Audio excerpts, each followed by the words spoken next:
Hello everyone, welcome back. Today we will be taking a very in-depth look at Hurricane Helene, soon to be Major Hurricane Helene. So let's go ahead and get into it. So here is Helene right now. It is an 80-mile-per-hour Category 1 hurricane with gusts to 100 miles an hour. It is expected to make it to Category 2 status with 100-mile-per-hour winds around 8 p.m. on Wednesday, which is tonight. If you're watching this video on the day I posted it. And it is expected to make it to major Category 3 hurricane status around 8 a.m. on Thursday. And then it is expected to strengthen to a 125-mile-per-hour Category 3 around Thursday at 8 p.m. and then make landfall shortly after. I do believe this has a very, very good chance to make it to a low to mid grade Category 4 hurricane. So that would be very significant. And let's go ahead zoom into some of these areas that I do believe will be impacted very heavily.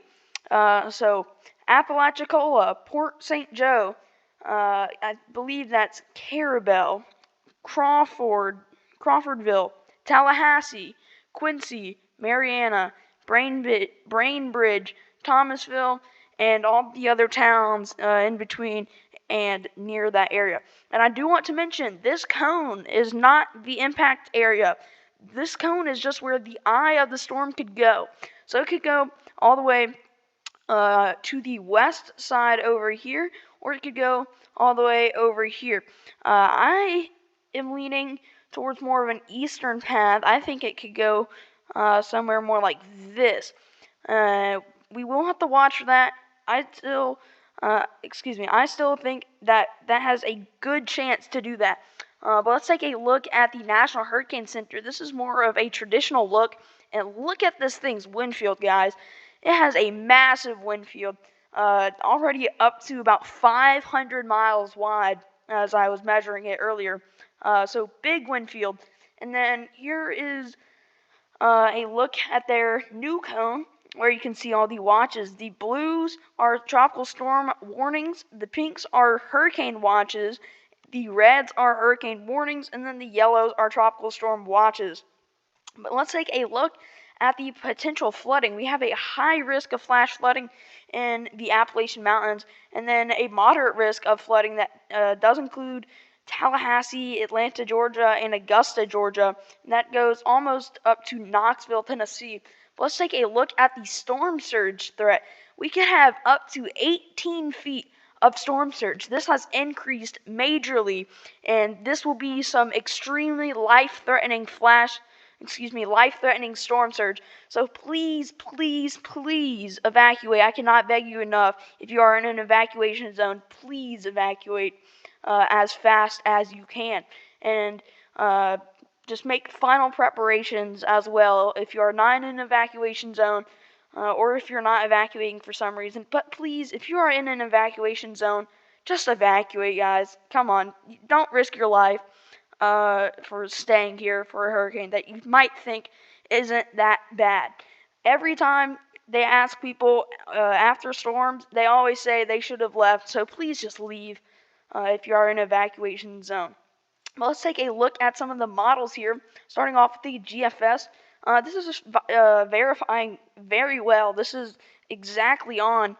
And it wants to strengthen this to a 961 millibar Category 2, Category 3 hurricane around 2 p.m. on September 26th. That would be Thursday. And then wants to strengthen this to a strong Category 3 hurricane around 8 p.m. on September 26th.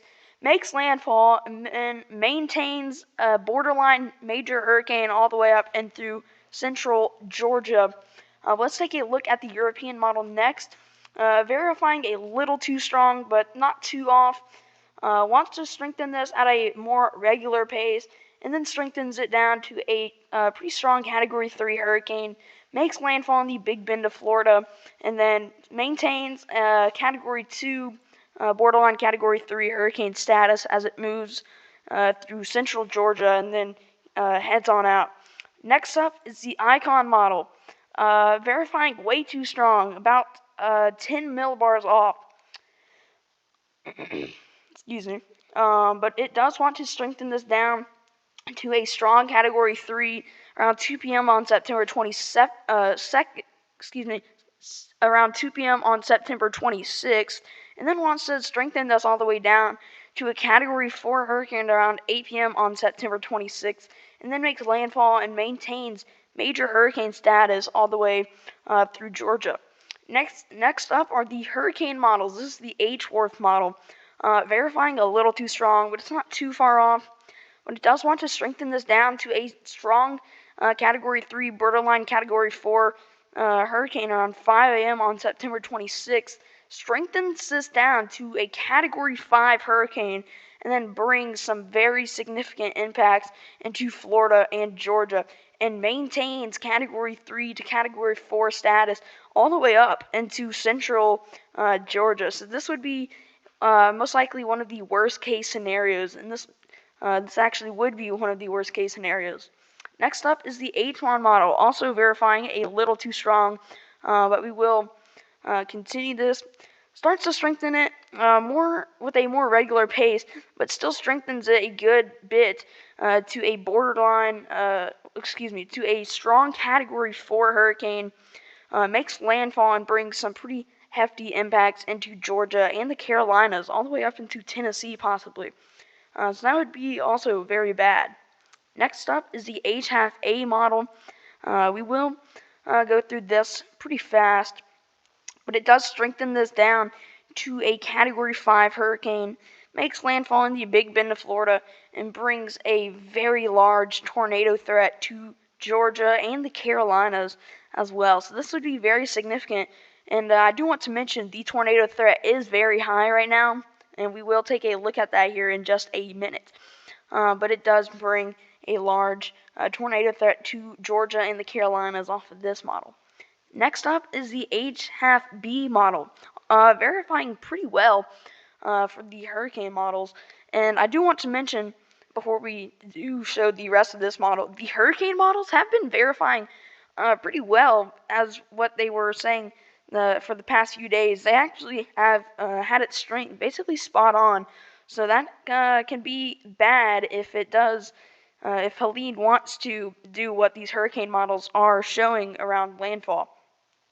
But here's the H-B model. Wants to strengthen this to a Category 3 and a pretty strong Category 3 around 8 a.m. on September 26th, and then continues to strengthen this to a borderline Category 5 hurricane around 8 p.m. on September 26th.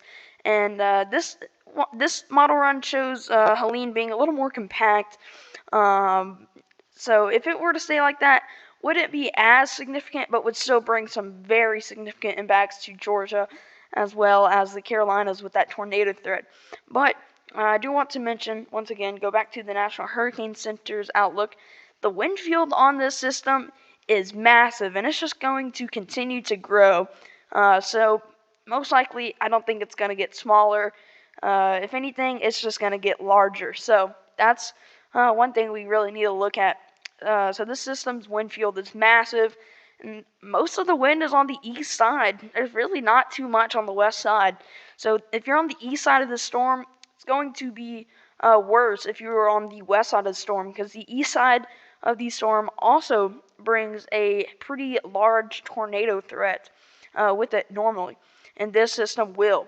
But let's take a look at that tornado threat for today. We have a pretty large area of a tornado threat in portions of Florida, but then you'll also see this area that stretches up into the Appalachian Mountains, and then goes all the way back to Texas and Louisiana.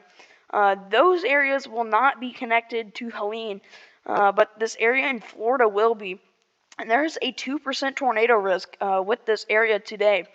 And then there's also a 5% wind risk in the Appalachian Mountains and back into Louisiana and Texas as well.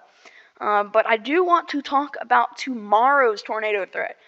So for Thursday, this is going to be very, very significant. We could have strong EF2 tornadoes with this system, which is not very common in these hurricanes. So when you have a strong tornado risk in a hurricane, that's very rare.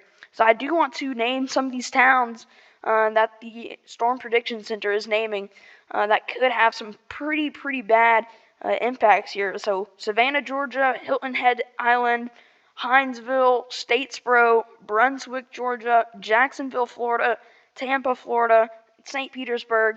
All those areas could have some very bad tornadoes, or they could have a very large tornado threat, and they do as well. There's a 10% tornado risk in this area. That includes Savannah, Georgia, down to Brunswick, Georgia. And this also includes Hinesville, Georgia. So this will be a very bad scenario if this does play out. Usually the Storm Prediction Center only issues a 5% tornado risk for these hurricanes, and usually they overplay.